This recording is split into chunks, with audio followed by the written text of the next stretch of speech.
Hello, everyone. It's your Mystic Messenger, Dr. Christina, with an important message for you today.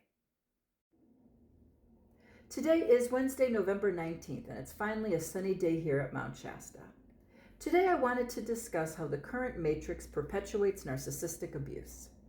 A factor that impacts our well being are the underlying ideologies of the systems that we live in. Growing up in a narcissistic household, whereby our emotional and our physical needs were not met, and we were objectified by our parents, this has shown to result in depression and anxiety. One would then assume that living within a narcissistic system also plays a role in our emotional and physical well-being.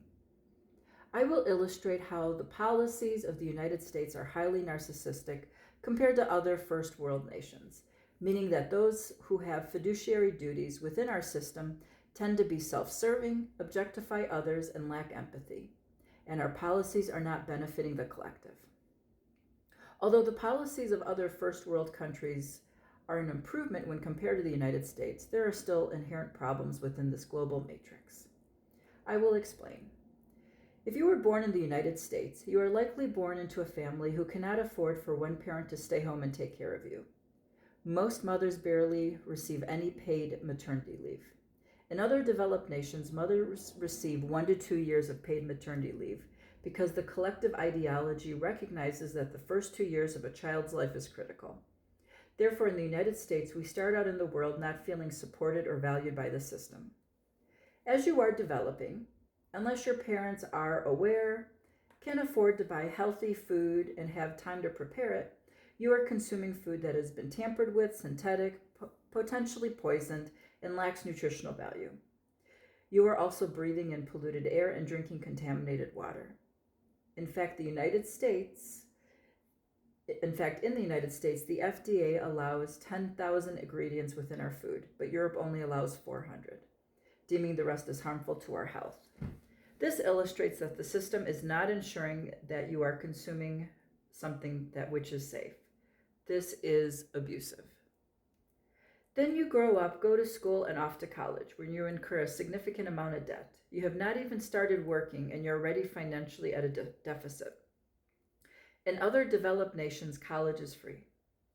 College tuition has also exponentially increased in the last few years, again illustrating the exploitation of the consumer.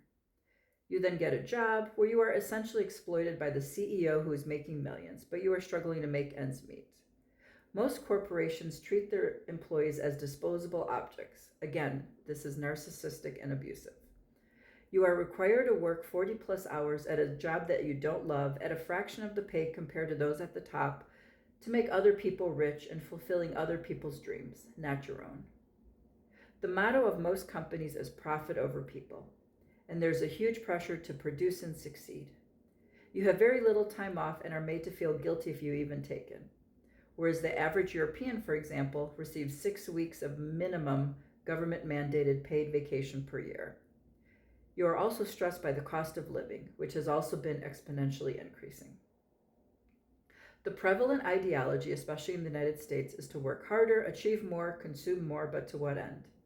It appears many are spending most of their time working to merely survive, not thrive.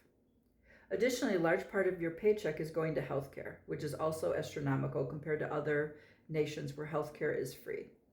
We are the only country where the number one reason for bankruptcy is medical expenses. And then you pay approximately 30% of your paycheck to the government, where you are gaslit in believing that in supposedly the richest country, we cannot solve poverty, but we have a huge military fund and are able to send money overseas. You are also aware that the government is working for corporate interest, not yours. These are just a few examples of the policy one would label as narcissistic and are negatively impacting our well-being.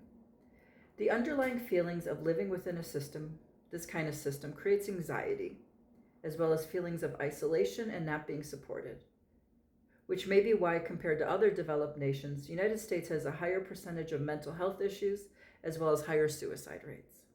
So if you are struggling, there's absolutely nothing wrong with you. You have just been traumatized by a narcissistic system. Hopefully we can begin transforming this dysfunctional matrix and healing our collective wounds.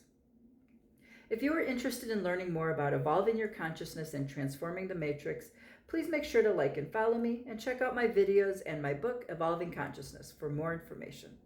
Sending you lots of love and light from the heart of Mount Shasta.